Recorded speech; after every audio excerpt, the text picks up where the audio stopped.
আসসালামু আলাইকুম। আজকে আমরা স্টাডি করব সামাজিক পরিবর্তন ও রাজনৈতিক উন্নয়ন থেকে অধ্যায় 4-এর অতি সংক্ষিপ্ত প্রশ্নোত্তর। যারা মাস্টার্স ফাইনাল ইয়ার প্রিপারেশন নিচ্ছে তাদের কাছে ভিডিওটি শেয়ার করে দিবেন। চলুন শুরু করি। সামরিক বাহিনী বলতে কী বোঝো? সামরিক বাহিনী একটি সুসংগঠিত গোষ্ঠী যারা দেশের স্বাধীনতা ও সার্বভৌমত্ব রক্ষায় অত্যন্ত প্রহরী হিসেবে কাজ করে, তাদেরকে সামরিক বাহিনী বলা হয়। সামরিক হস্তক্ষেপ কী? অসামরিক নীতি ও কর্তৃত্বের জায়গায় সামরিক নীতি ও কর্তৃত্ব কায়েম হওয়াকেই বলা হয় সামরিক হস্তক্ষেপ। সামরিক বাহিনী সম্পর্কে আলোচিত অ্যালান আর বল এর গ্রন্থটির নাম হচ্ছে মডার্ন পলিটিক্স অ্যান্ড গভর্নমেন্ট। বেসামরিকরণ কি? সামরিক সরকার তবে শাসন ব্যবস্থাকে বৈধ করার জন্য যে সকল সাংবিধানিক ও রাজনৈতিক প্রক্রিয়া গ্রহণ করে তাকে বেসামরিকরণ বলা হয়। সামরিক সরকার তবে শাসন ব্যবস্থাকে বৈধ করার জন্য যে সকল সাংবিধানিক ও রাজনৈতিক প্রক্রিয়া গ্রহণ করে তাকে বলা হয় বেসামরিকরণ। বিআরডিবি কি? বিআরডিবি এর ফুল মিনিং হচ্ছে Bangladesh rural development board, Bangladesh পল্লী উন্নয়ন ও দারিদ্র্য বিমোচনের লক্ষ্যে গঠিত একটি সংস্থা। Changing patterns of military politics বইটির লেখক হচ্ছে SP Huntington. Political order in changing societies বইটির লেখক হচ্ছে এসপি হান্টিংটন। বুদ্ধিজীবী কারা? বুদ্ধিজীবী বলতে ওই লোকের সমষ্টি বোঝায় যারা তাদের মেধার সর্বোচ্চ ব্যবহার দ্বারা দেশের রাজনৈতিক, সামাজিক, অর্থনৈতিক ও সাংস্কৃতিক উন্নয়ন ও পরিবর্তনে গুরুত্বপূর্ণ ভূমিকা রাখতে সমর্থ হয়। গণমাধ্যম কি? যে মাধ্যমের সাহায্যে সমাজের অধিক সংখ্যক জনগোষ্ঠীর মধ্যে নতুন তথ্যচিন্তা, মনোভাব ও প্রত্যাশা সঞ্চয় করা যায় তাই হচ্ছে গণমাধ্যম। ইলেকট্রনিক্স মিডিয়া দুইটির উদাহরণ। ইলেকট্রনিক্স মিডিয়ার দুইটি উদাহরণ হচ্ছে বেতার এবং টেলিভিশন। সামরিক বাহিনী বলতে বোঝায় সামরিক বাহিনী একটি সুসংগঠিত গোষ্ঠী যারা দেশের স্বাধীনতা ও সার্বভৌমত্ব রক্ষায় অত্যন্ত প্রহরী হিসেবে কাজ করে থাকে। সামরিক বাহিনী কি নিরপেক্ষ? সামরিক বাহিনী রাজনীতি নিরপেক্ষ থাকে। সামরিক হস্তক্ষেপ কি? অসামরিক নীতি ও কর্তৃত্বের জায়গায় সামরিক নীতি ও কর্তৃত্ব কায়েম হওয়াকেই বলা হয় সামরিক হস্তক্ষেপ। সামরিক বাহিনী কী ধরনের গোষ্ঠী? সামরিক বাহিনী হচ্ছে প্রাতিষ্ঠানিক গোষ্ঠী। সামরিক বাহিনীর লক্ষ্য কী ধরনের? সামরিক বাহিনীর লক্ষ্য সুনির্দিষ্ট ও সুসহত। সামরিক বাহিনী সম্পর্কিত আলোচিত অ্যালান আর বল এর গ্রন্থটির নাম হচ্ছে modern politics and government. Finer এর মতানুসারে সামরিক বাহিনী কর্তৃত্ব স্থাপনের কয় ধরনের উপায়ে কথা বলেছেন? 4 ধরনের। কোন বাহিনীতে ঊর্ধ্বতন কর্তৃপক্ষের আদেশ নির্দেশ সম্পূর্ণ রূপে মেনে চলতে অধস্তন কর্তৃপক্ষ বাধ্য থাকে? সামরিক বাহিনীতে। সামরিক বাহিনীর মুখ্য কাজ কি? দেশের অখণ্ডতা রক্ষা করা। বেসামরিকরণ কি? সামরিক সরকার তবে শাসন ব্যবস্থাকে বৈধ করার জন্য যে সকল সাংবিধানিক ও রাজনৈতিক প্রক্রিয়া গ্রহণ করে তাকে বেসামরিকীকরণ বলা হয়। সামরিক হস্তক্ষেপের দুটি প্রধান লক্ষ্য হচ্ছে সামরিক হস্তক্ষেপের প্রধান দুটি কারণ রাজনৈতিক অস্থিরতা এবং যোগ্য নেতৃত্বের অভাব। বাংলাদেশ সামরিক হস্তক্ষেপের দুটি কারণ লেখো। অভ্যন্তরীণ কোন্দল এবং আন্তর্জাতিক ষড়যন্ত্রের কারণে বাংলাদেশের সামরিক হস্তক্ষেপ করতে হয়। স্বাধীন বাংলাদেশের প্রথম সামরিক অভ্যুত্থান ঘটে কত তারিখে? 1975 সালে 15 আগস্টে।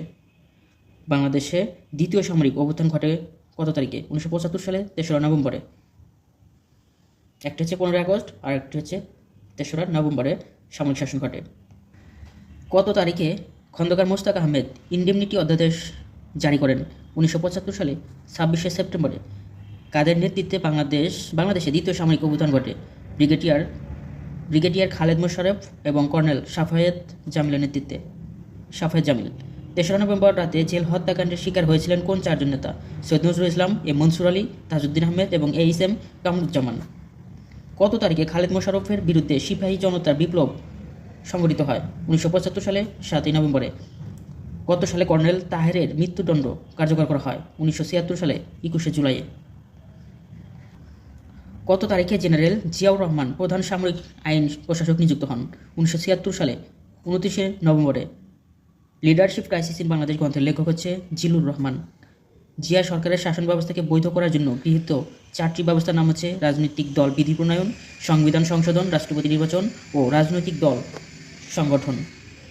কার উদ্যোগে 1978 সালে বিএনপি প্রতিষ্ঠিত হয়? জিয়াউর রহমানের উদ্যোগে 1978 সালে বিএনপি রাজনৈতিক দল প্রতিষ্ঠিত হয়। জিয়া সরকার কত তারিখে সামরিক আইন প্রত্যাহার করেন? 1979 সালে 6 এপ্রিলে সামরিক আইন প্রত্যাহার করেন। জেনারেল এরশাদ সামরিক আইন জারি করে কত তারিখে ক্ষমতাসীন হন? 1982 সালে 24 মার্চে।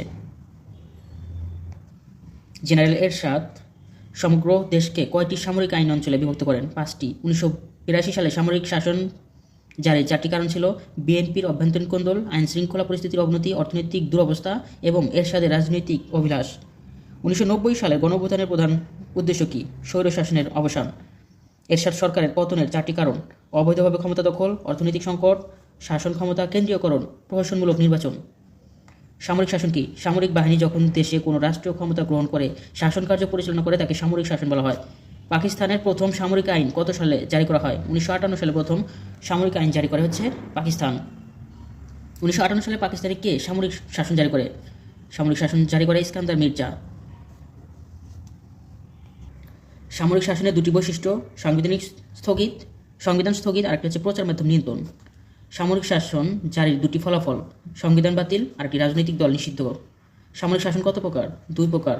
2 প্রকার সামরিক শাসন উল্লেখ করো: প্রত্যক্ষ শাসন আর একটা হচ্ছে পরোক্ষ শাসন। Professor S.E. ফাইনার তার দ্য ম্যান ইটস ব্যাক গ্রন্থে কয় ধরনের সামরিক শাসনের কথা বলেছেন? 3 ধরনের। S.E. ফাইনার কি ধরনের সামরিক শাসনের কথা বলেছেন? প্রত্যক্ষ সামরিক শাসন, পরোক্ষ সামরিক শাসন, দ্বৈত সামরিক শাসনের কথা বলেছেন। সামরিক বাহিনীর হস্তক্ষেপের দ্বারা সৃষ্ট সমস্যা দুটি কি? মৌলিক অধিকার এবং গণতান্ত্রিক পরিবেশ নষ্ট হয়। উন্নয়নশীল দেশে রাজনীতিতে সামরিক বাহিনীর হস্তক্ষেপের 2টি কারণ কি? নিয়মতান্ত্রিক সরকারের ব্যর্থতা এবং আইন শৃঙ্খলা পরিস্থিতির অবনতি হলে সামরিক শাসন জারি হয়। বর্তমানে সামরিক হস্তক্ষেপে হ্রাস পেয়েছে কেন? বর্তমানে সামরিক শাসন হ্রাস পাওয়ার কারণ হচ্ছে গণতন্ত্রের বিকল্প জনমত, মুক্তবাজার অর্থনীতি, প্রশাসনিক জটিলতা, বৈধতার সংকট প্রভৃতির কারণে সামরিক হস্তক্ষেপ হ্রাস পেয়েছে। চ্যানেলটি সাবস্ক্রাইব করে সাথেই থাকবেন। যারা ভিডিওটি ফেসবুক থেকে দেখছেন, ফেসবুক পেজে ফলো দিয়ে সাথেই থাকুন। যারা মাস্টার্স ফাইনাল ইয়ার পরীক্ষা দিবে তাদের কাছে ভিডিওটি শেয়ার করে দেবেন। সেনাবাহিনীর জন্য দরকার বন্দুকের নল, ক্ষমতা নয়, উক্তিটি করেছেন লুসিয়ান W. পাই। উন্নয়নশীল দেশগুলোতে সেনাবাহিনীর 2টি ভূমিকা হচ্ছে রাজনৈতিক উন্নয়নে সহায়তা এবং সামাজিক গতিশীলতার বৃদ্ধি করতে পারে। Changing patterns of military politics বইটির লেখক SP. Huntington. Political order in changing societies বইটির লেখক হান্টিংটন। সামরিক নিয়ন্ত্রণ কি? পূর্ণাঙ্গ সামরিক শাসনকেই বলা হয় সামরিক নিয়ন্ত্রণ। দক্ষিণ এশিয়ার সামরিক হস্তক্ষেপ ঘটেছে এমন 2টি দেশের নাম হচ্ছে পাকিস্তান এবং বাংলাদেশে। সামরিক বাহিনীর সদস্যদের নিয়োগের ক্ষেত্রে কোন বিষয়ের উপর জোর দেওয়া হয়? শারীরিক সামর্থ্য ও দৈহিক যোগ্যতার উপর জোর দেওয়া হয়। কোন রাষ্ট্র ব্যবস্থায় সামরিক হস্তক্ষেপের প্রবণতা বেশি থাকে? যে সমস্ত রাষ্ট্র অসামরিক সরকার সাধারণের আনুগত্য অর্জনে ব্যর্থ এবং মর্যাদাহীন সে সমস্ত রাষ্ট্রে সামরিক বাহিনীর প্রত্যক্ষ হস্তক্ষেপের ক্ষমতা সাধারণত বেশি। কোন ধরনের রাষ্ট্র ব্যবস্থায় সামরিক হস্তক্ষেপের প্রবণতা কম থাকে? গণতান্ত্রিক রাষ্ট্রে। গণতান্ত্রিক ব্যবস্থায় সামরিক বাহিনী কোন কর্তৃপক্ষের অধীনে থাকে? অসামরিক কর্তৃপক্ষের অধীনে থাকে।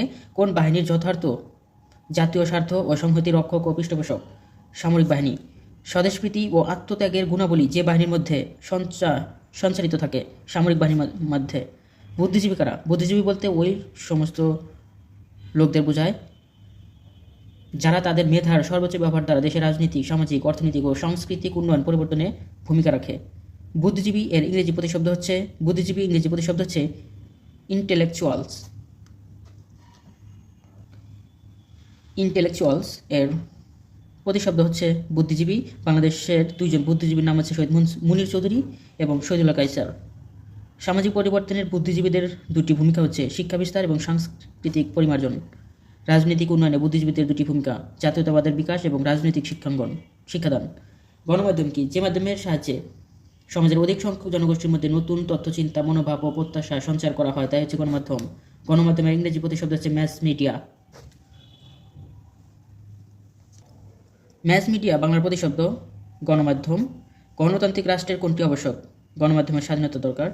গণমাধ্যম কত প্রকার? 2 প্রকার। গণমাধ্যম 2টি কি? প্রিন্ট মিডিয়া আর একটা হচ্ছে ইলেকট্রনিক্স মিডিয়া।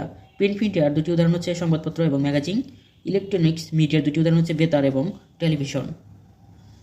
ধন্যবাদ সবাইকে এতক্ষণ সাথে থাকার জন্য। সকলের জন্য শুভকামনা রইল। আমার জন্য সবাই দোয়া করবেন, ভুল ত্রুটি ক্ষমা সুন্দর দৃষ্টিতে দেখবেন। চ্যানেলটি সাবস্ক্রাইব করে সাথে থাকুন। যারা ভিডিওটি ফেসবুক থেকে দেখছেন অবশ্যই ফেসবুক পেজটি ফলো দিয়ে সাথে থাকুন। সবাই ভালো থাকুন। আসসালামু আলাইকুম।